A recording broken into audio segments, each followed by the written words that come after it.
Alright, so next reaction is How to Get into the Character Acting Lesson Part 2 by the Actors Academy. So let's do it. 3, 2, 1, go.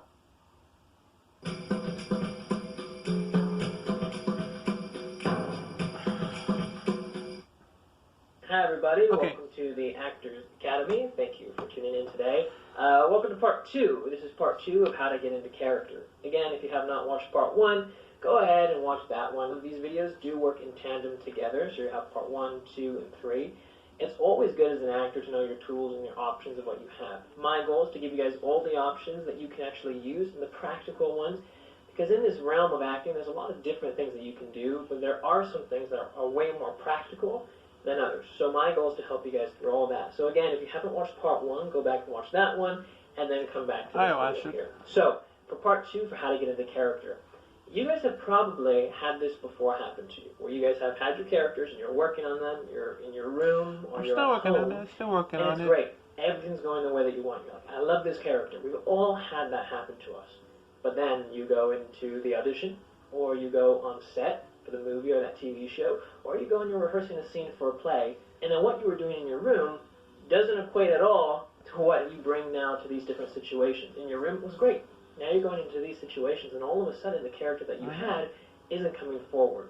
Why is that? The reason for it is the way that you guys are working, the way you're practicing. A lot of actors sometimes build bad habits over the years. Sometimes these habits are considered and then they're changed, but sometimes they also aren't. So again, if you can tackle this early, the better. Now, the problem that actors have is the way that they're practicing the characters is they're practicing it the same all the time, and they kind of practice it in a lazy way. From the actors I've been able to work with, I've been able to see how they actually work in the process. Trust me, I won't be lazy anymore. Because if you can see what the actor is actually doing at home, then you can start to realize, okay, this is the area of issue or the problem that you're having with the way you're working. Your acting may be great, but the way you're practicing isn't beneficial for you. So here's the thing. Actors all the time will sit down a lot. They sit down because they have to memorize their lines. Sometimes they move, sometimes they don't. That part doesn't really matter. It's kind of up to you how it works best for you in the memorization process. After you get that, though, and now you're starting to work on your character, actors will continue to be in that state when they're sitting down. And they're sitting down and they're going through and they're going, okay, this is who I think my character is.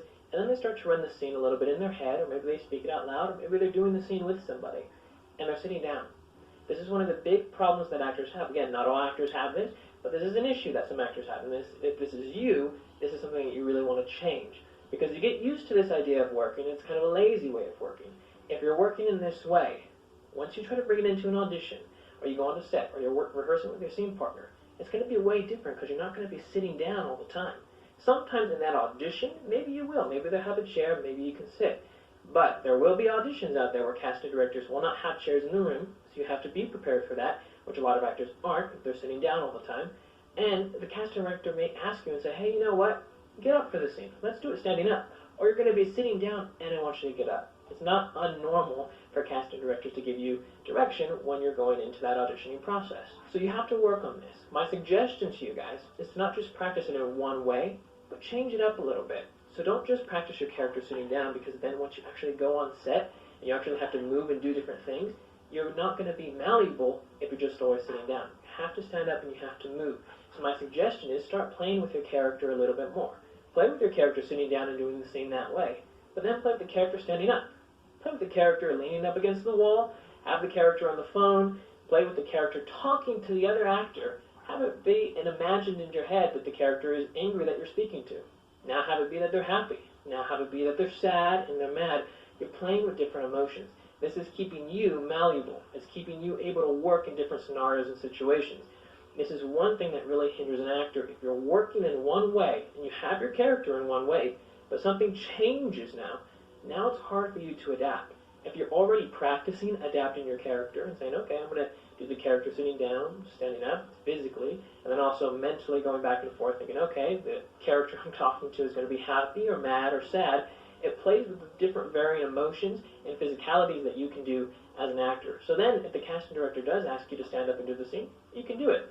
Or if you're working with the director and the director says something to you that you didn't even consider for the scene, you can still be malleable and you can work because you're used to working with his character in different ways. It's kind of like with your body. If you work with your body working out, and you work with it in a certain way, and you're flexible, and you're doing yoga and all these different things, you can do a lot of different positions. But if you're always working out and you're doing one type of workout your entire life, well then when you have to change and do something a little bit more flexible, it's a little bit harder for your body because your body is a little bit stiff in one sort of way of movement and action. But if you're flexible, you can move and you can adapt to different situations. So as you're working with these characters, the way that you actually practice is very important in developing your characters and building these characters.